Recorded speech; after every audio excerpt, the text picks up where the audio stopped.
इस दुनिया का अगर सबसे कोई खूबसूरत और प्यारा रिश्ता होता है तो वो होता है पति और पत्नी का रिश्ता है, क्योंकि ये रिश्ता टोटली भरोसे और विश्वास पे टिका होता है। लेकिन कभी कभी इन रिश्तों के साथ में ऐसे खिलवाड़ किया जाता है कि जिसकी वजह से कई जिंदगियां हमेशा हमेशा के लिए तबाह व बर्बाद हो जाती है।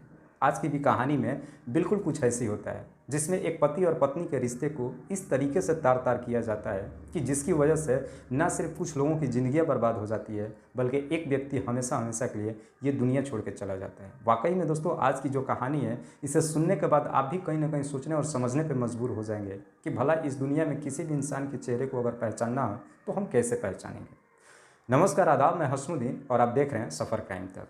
आज की जो सच्ची घटना मैं आपको सुनाने वाला हूं, दरअसल ये घटना है मध्य प्रदेश का एक ज़िला लगता है अलीराजपुर, और इसी अलीराजपुर का एक इलाका लगता है उमराली। बात कर रहा हूं मैं 10 सितंबर 2022 के सुबह सुबह।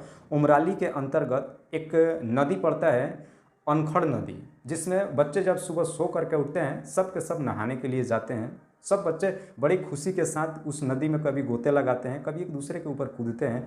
तभी उस नदी के अंदर से तभी उस नदी के अंदर से एक व्यक्ति की बॉडी बाहर निकलती है। जब बच्चे उस बॉडी को देखते हैं वो काफ़ी हैरान परेशान हो जाते हैं, वो चीखने चिल्लाने लगते हैं। बच्चों की जब शोरगुल की आवाज़ें गांव वाले सुनते हैं, तुरंत गांव के लोग वहां पे इकट्ठे होते हैं और उस बॉडी को नदी से बाहर निकालते हैं।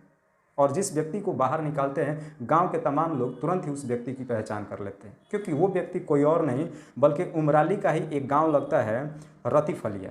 रतीफलिया का ही रहने वाला वीरेंद्र, जिसकी उम्र है लगभग 30 साल, जो पेशे से एक दर्जी का काम करता है। गांव के तमाम लोग तुरंत इसकी खबर एरिया के पुलिस को इन्फॉर्म करते हैं। पुलिस भी तुरंत घटनास्थल पर पहुंचती है और इसके बॉडी को अपने हिरासत में लेकर के और पोस्टमार्टम के लिए भेज देती है। और तुरंत ही इसकी खबर वीरेंद्र के परिजनों को दी जाती है।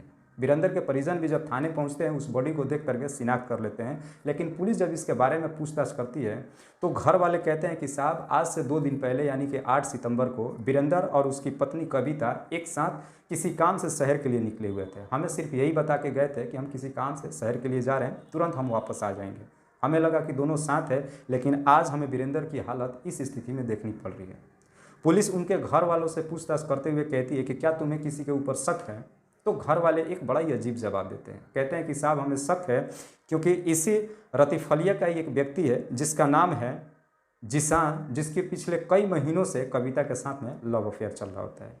घर वालों के परिजन के तहरीर पे घर वाले इसका मुकदमा दर्ज कर लेते हैं और तुरंत ही इस केस का छानबीन करना शुरू करते हैं। तभी अगले ही दिन इसकी पोस्टमार्टम रिपोर्ट भी आ जाती है, जिससे साफ पता चल जाता है कि इस व्यक्ति के साथ में काफ़ी टॉर्चर किया गया है। इसके शरीर पे कई जगह निशान भी पड़े हुए हैं और इस व्यक्ति की, वीरेंद्र की, किसी ने गला दबा करके हत्या कर दी है। पुलिस किसी भी हाल में कविता को अपनी हिरासत में लेने की कोशिश करती है। पुलिस जब कविता के नंबर पे कॉल करती है तो पता चलता है कि उसका नंबर बंद है।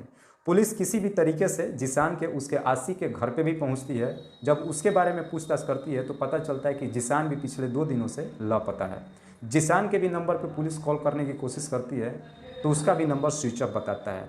लेकिन पुलिस वाले इन दोनों का मोबाइल तुरंत सर्विलांस पे डाल देते हैं और 11 तारीख को आखिरकार जिसान का नंबर मोबाइल ऑन होता है और फिर जिसान को तुरंत ही पुलिस अपने हिरासत में लेती है। और पुलिस हिरासत में ले करके जब जिसान से पूछताछ करती है तो आखिरकार जिसान अपना जुर्म कबूल कर लेता है। लेकिन जब इसकी पूरी कहानी बताता है तो वाकई में दोस्तों पुलिस वाले भी हैरान व परेशान हो जाते हैं। जिसान बताता है कि जिसान का और कविता के पिछले कई महीनों के साथ लव अफेयर चल रहा था। जिसान कविता को लेकर के इतने काफ़ी अग्रेसिव हो जाता है, या फिर कविता भी जिसान को लेकर के इतने काफ़ी अग्रेसिव हो जाती है कि ये दोनों अब एक दूसरे के बिना एक पल भी नहीं रहना चाहते थे। लेकिन इस बात की खबर कविता के पति वीरेंद्र को पता चल जाता है। अब वीरेंद्र हर मुमकिन अपनी पत्नी को रोकने की कोशिश करता है, लेकिन अब पत्नी कहीं ना कहीं जिसान की लत लग जाती है। जब उसका पति वीरेंद्र रोक टोक करता है, ये चीज़ें इन दोनों को भी अच्छी नहीं लगती है। फिर 8 सितंबर को जिसान अपने दोस्त शकील के साथ उमराली जाता है और वहाँ पे एक षड्यंत्र रचता है और वहाँ अपने साथ में कविता को भी बुलाता है और तीनों मिल करके एक षड्यंत्र रचते हैं। और इस षड्यंत्र के तहत कविता के पति वीरेंद्र को हमेशा हमेशा के लिए इस दुनिया से हटाने का तय किया जाता है। और बिल्कुल 8 सितंबर को ही जब शकील और जिसान उमराली पहुंच जाते हैं तो कविता भी अपने पति से झूठ बोल करके और किसी काम से ले करके उमराली पहुंच जाती है। और फिर जैसे ही वीरेंद्र वहाँ पहुँचता है, अपने षड्यंत्र के तहत ये तीनों मिल करके और वीरेंद्र के ऊपर एक से एक हमला करना शुरू करता है। हालांकि किसी हथियार का यूज नहीं करते हैं, काफ़ी टॉर्चर करते हैं और बाद में उसकी गला दबा करके हत्या कर देते हैं। और उसकी बाद से उसकी बॉडी को उठा करके उमराली के ही अनखंड नदी में ले जा करके और फेंक देते हैं। वाकई में दोस्तों, जब जिशान ये पूरी कहानी बताता है तो पुलिस वाले भी हैरान परेशान हो जाते हैं। जिशान के ही बताए हुए निशानदेही से पुलिस बाद में कविता को भी और जिशान के दोस्त शकील को भी अपनी हिरासत में लेती है और फिर इन तीनों के ऊपर धारा 302 के तहत लगा करके और जेल भेज देती है। पुलिस का कहना है कि जब हम जिशान से पूछताछ कर रहे थे तो जिशान ने यह भी बताया था कि वो हर मुमकिन कविता से शादी करने की चाहत रखता था, हर मुमकिन कोशिश करता था कि मैं कविता से शादी कर लूँ। इसके लिए वो कविता को एक बार मस्जिद भी लेकर के पहुँच चुका था, लेकिन किसी वजह से इनकी शादी नहीं हो पाई थी। पुलिस का यह भी कहना है कि जिशान ने कविता का धर्म परिवर्तन कराने का भी फैसला कर चुका था और कविता भी इसके लिए तैयार थी।